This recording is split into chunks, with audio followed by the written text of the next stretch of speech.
जय श्री राम दोस्तों। आज मैं आपको बता रहा हूँ कि तुला राशि के जो जातक हैं इनके जीवन में ग्रह गोचर के हिसाब से जबकि क्या है सूर्य का तुला राशि में प्रवेश, तो सूर्य का तुला राशि में परिवर्तन जब होने जा रहे हैं सूर्य नारायण, यानी कि अपनी नीच राशि में जब यह जा रहे हैं तो तुला राशि के जातकों के लिए यह समय कैसे रहने वाला है। 17/10/2023 से 15/11/2023 के मध्य क्या रहेंगे, तुला राशि में ही भगवान सूर्य नारायण बने रहेंगे और कारक हैं यह आत्मा यानी हृदय के कारक।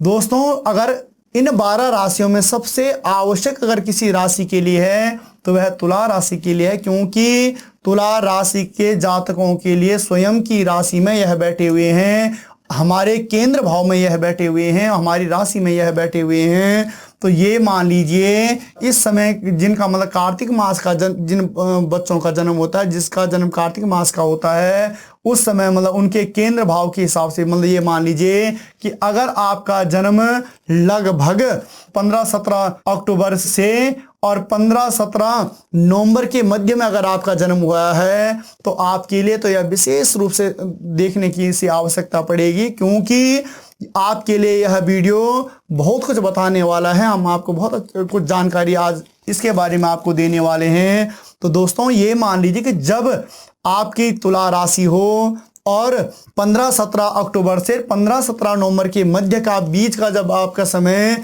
जन्म समय भी हो तो आपके लिए तो यह विशेष रूप से देखने योग्य भी है। आपके जीवन में आप ये मान लेना कि आप एक पेन और कॉपी भी लीजिए, उसमें कुछ बातें आप लिख भी लीजिए कि आपके जीवन में ऐसा परिवर्तन कुछ हुआ या नहीं हुआ या हो रहा है। तो ये मान लीजिए कि दोस्तों जो तुला राशि के जो जातक होते हैं जिनका यह जन्म समय भी है, जिनका जन्म कार्तिक मास में होता है, पहले तो आप ये समझ लीजिए कार्तिक मास में जन्म होने वाले जो बच्चे होते हैं उनका जो सूर्य होता है वह क्या होता है, नीच राशि में होता है।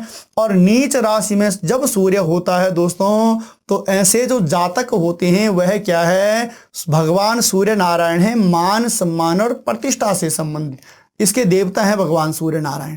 तो जिन बच्चों का जिस जातक का क्या है सूर्य नीच का होता है दोस्तों, यह तो वह अपने जीवन में बहुत अच्छी तरक्की कर लेता है, यह तो जीवन में वह कुछ भी नहीं कर पाता, किसके बावजूद अच्छी एजुकेशन के बावजूद अच्छा सब कुछ होने के बावजूद भी वह अपने जीवन में कुछ नहीं कर पाता।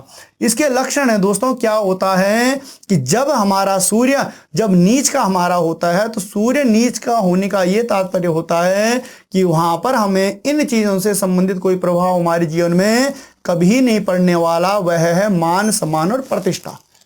और जो व्यक्ति इन चीजों के बारे में नहीं सोचता उसके जीवन में फिर क्या होता है, कोई फर्क नहीं पड़ता आप कुछ अच्छा करो या नहीं करो, या इस तरीके से आप उनको बताने का कोई तात्पर्य नहीं बच जाता दोस्तों, उनको समझाने का कोई तात्पर्य नहीं बन जाता। तो इसलिए मैंने कहा कि तुला राशि के जो जातक हैं उनके लिए यह वीडियो सबसे अधिक देखने योग्य भी है और अपने जीवन में इनको उतारने योग्य भी है। तो इस समय ये मान लीजिए कि जब यह आपके तनुभाव यानी आपके शरीर में यह बैठे हुए हैं तो यह रंग रूप का होता है, आकृति का होता है, विनम्रता का होता है, गौरव का होता है और स्वभाव का होता है। तो अगर आप ये मान लें कि जो ये तुला राशि के जो जातक होते हैं इनका इन सारी चीजों के दृष्टिकोण से हम इनका देखें तो इनको पहचानना बहुत ही मुश्किल होता है, यह स्वयं को भी नहीं पहचान पाते दोस्तों, क्योंकि इनका क्या होता है कि इनको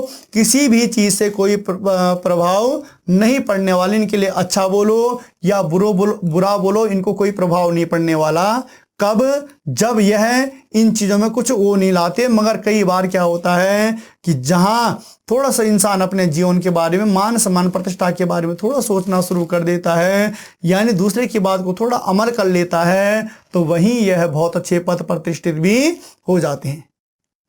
तो तुला राशि के जो जातक हैं उनको विशेष रूप से ध्यान रखना चाहिए कि अपने से बड़ों की सुने। अगर आपके पिता के प्रति आदर सत्कार आपका बनता है, पिता के प्रति आपकी जागरूकता बनती है, पिता के प्रति या ज्येष्ठ भ्राता के प्रति आपकी जागरूकता बनती है, आप उनका मान सम्मान करते हो दोस्तों, तो अवश्य ही अगर आप तुला राशि के जातक हो, आपके अंदर ये 2 गुण हैं। बड़े भ्राता से संबंधित आप अगर सजग रहते हैं या उनके प्रति आपका आदर सम्मान इत्यादि रहता है, पिता के प्रति आपका सम्मान रहता है, तो अवश्य ही आपके जीवन में बहुत ऊंचाई आप अपने जीवन में प्राप्त कर सकते हैं। उसके बाद अगर आज जो हमारे सामने टॉपिक है कि तुला राशि के जो जातक हैं, इनके जीवन में यह जो समय है, क्या मतलब जो परिवर्तन का जो योग बना हुआ है, यह इनके समय में कैसे रहने वाला है दोस्तों। तो सबसे पहले तो स्वभाव से इत्यादि से देख लीजिए, जो हमारा मतलब केंद्र भाव से संबंधित इत्यादि देख लीजिए, बल मस्तिष्क इत्यादि से देख लीजिए, विवेक इत्यादि से देख लीजिए, तो इन चीजों में कुछ न्यूनता आने वाली है।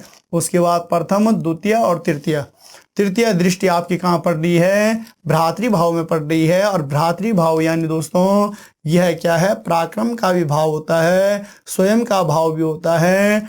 और अगर हम इसमें रोग की बात करें तो गला, कर्ण और श्वास, यह विशेष रूप से होता है कि तुला राशि के जातक होते हैं, लगभग उनके अंदर यह गुण भी मतलब ये चीजें पाई जाती हैं कि गले से संबंधित, कर्ण से संबंधित और श्वास से संबंधित इन 3 चीजों में कुछ न कुछ उनके अंदर अधिकता बनी रहती है। उसके बाद पराक्रम के दृष्टिकोण से अगर हम तुला राशि के जातकों को देखें तो पराक्रम के दृष्टिकोण से कहीं भी यह पीछे नहीं हटते, पराक्रम में यह कहीं कोई कमी नहीं छोड़ते। मगर जहां सूर्य नीच का हो जाता है वहां यह मान सम्मान प्रतिष्ठा की नहीं सोचते, मगर जहां यह पराक्रम बहुत अच्छा करते हैं। और अगर दोस्तों थोड़ा इनकी दशा दिशा अगर सही ओर है तो यह जीवन में खूब कुछ अपने जीवन में बहुत सारा भी प्राप्त कर लेते हैं। उसके बाद पंचम दृष्टि आपके संतान भाव में है, तो संतान, विद्या, बुद्धि इत्यादि की दृष्टिकोण से अगर हम देखें तो इन चीजों में भी कुछ इसमें विलंब आपके जीवन में होने वाला है। और यश इत्यादि के दृष्टिकोण से देखें तो इसमें तो काफी न्यूनता रहने वाली है। उसके बाद पुनः हम सप्तम दृष्टि माएं तो यह क्या है? आपके जीवन साथी का भाव भी है, काम वासनाओं का भी है, और दैनिक व्यवसाय से संबंधित भी यह भाव रहने वाला है। तो जब सूर्य नारायण की सप्तम दृष्टि यहाँ पर पड़ रही हो, यानी पूर्ण दृष्टि यहाँ पर पड़ रही हो, तो ये मान लीजिए कि हम यहाँ पर बात करें कि किस प्रकार से यह फलित करने वाला है दोस्तों, तो जीवन साथी के लिए तो तकरीबन यह ठीक रहने वाला है।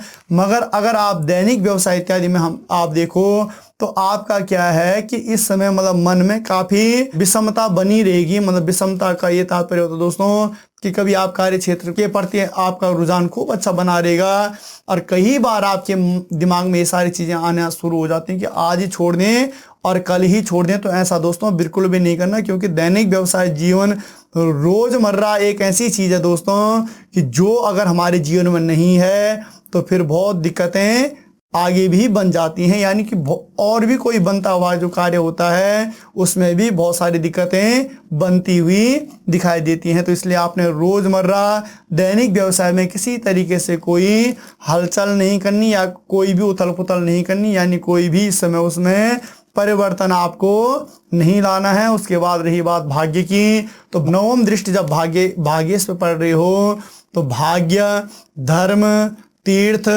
यश इत्यादि दोस्तों इन चीजों से संबंधित अगर भाग्य का देखें तो भाग्य तो तब भी ठीक रहता है, मगर धर्म, तीर्थ, यश इत्यादि से संबंधित देखें तो अरुचि इस समय बनी रहेगी, कोई रुचि आपको नहीं रहेगी।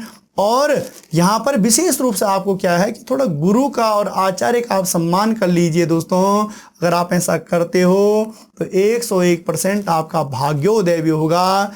धार्मिक कृत्यों में भी आपकी रुचि बनी रहेगी, और आपके तीर्थ इत्यादि करने से भी आपका जीवन क्या हो जाएगा?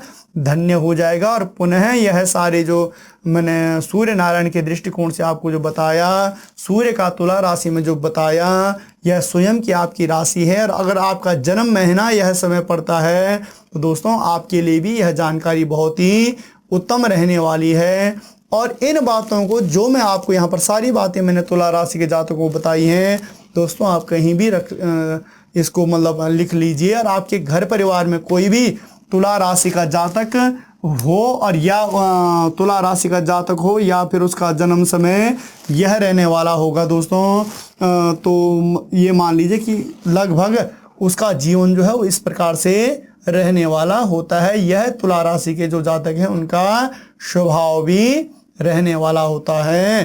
तो दोस्तों आपको हमारा यह वीडियो कैसे लगा, आप इसे लाइक भी करें, शेयर भी करें और कमेंट अवश्य करें। मिलते हैं पुनः एक नई वीडियो में, तब तक के लिए जय श्री राम।